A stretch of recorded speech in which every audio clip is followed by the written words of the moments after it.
مرد عورت پر اگر جنابت کے بعد غسل فرض ہو جائے تو غسل کیسے کیا جائے کہ بندہ پاک ہو جائے؟ بہت ضروری بات ہے یہ۔ ایسا سوال، ایسا جواب ہے 85 اور 90% لوگوں کو نہیں پتا۔ غسل بھی کر لینے تے اویں آرنے ناپاک تے ناپاک۔ 3 فرض ہیں غسل کے۔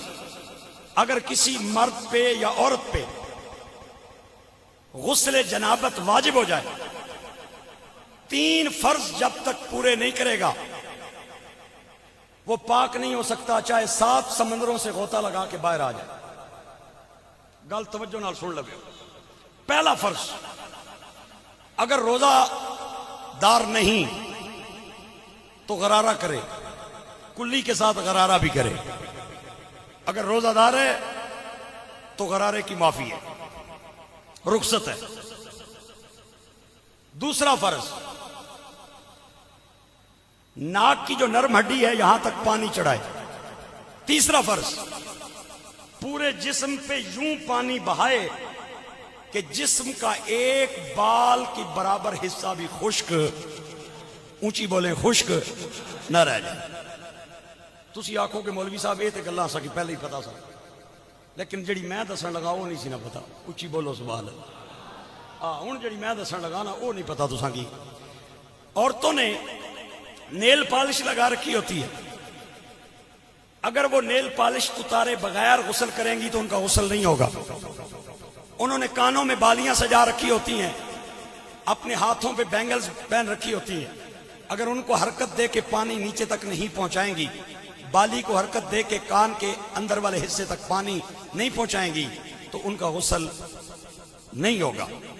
اور اگر کسی مرد نے اپنی انگلی میں رنگ پہن رکھی ہے تو اس پہ لازم ہے وہ رنگ کو نکالے، اگر نکالتا نہیں ہے تو رنگ کو موو کرے، حرکت دے تاکہ پانی انگلی کے نیچے کے نچلے حصے تک پہنچ جائے۔ یہ باتیں تو تقریباً میرا خیال ہے لوگوں کو پتہ ہیں، لیکن جو بات پتہ نہیں ہے نا وہ یہ ہے کہ کچھ انسان کے جسم کے ایسے اعضاء ہیں جن تک بندہ ہاتھ نہیں پہنچا سکتا، اور بے دہانی میں اکثر وہاں تک ہاتھ نہیں پہنچاتا۔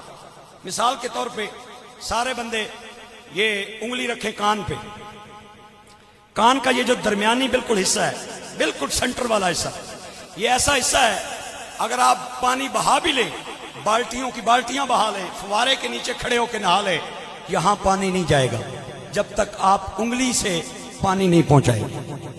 میری بات سمجھ آ گئی ہے؟ اور دوسری جو سب سے اہم بات ہے جو 90% لوگوں کو نہیں پتا وہ یہ ہے کہ یہ جو ناف ہے، ناف، اس میں انگلی مارنی بھی ضروری ہے۔ اگر آپ ناف میں انگلی نہیں لگائیں گے اور غسل کر لیں گے اور وہ جگہ خشک رہ گئی تو بندہ ناپاک کا ناپاک ہے۔ لہٰذا یہ باتیں انتہائی غور سے سن لیں۔ کتنے لوگ ہیں جو غسل کرنے کے بعد بھی ناپاک کے ناپاک رہتے ہیں؟ لہٰذا جن لوگوں پہ غسل جنابت واجب ہو جائے وہ ان چیزوں کو مد نظر رکھ کے غسل کریں، اور اگر جسم کا ایک بال حصہ برابر بھی خشک رہ گیا تو غسل کرنے والے کا غسل نہیں ہوگا۔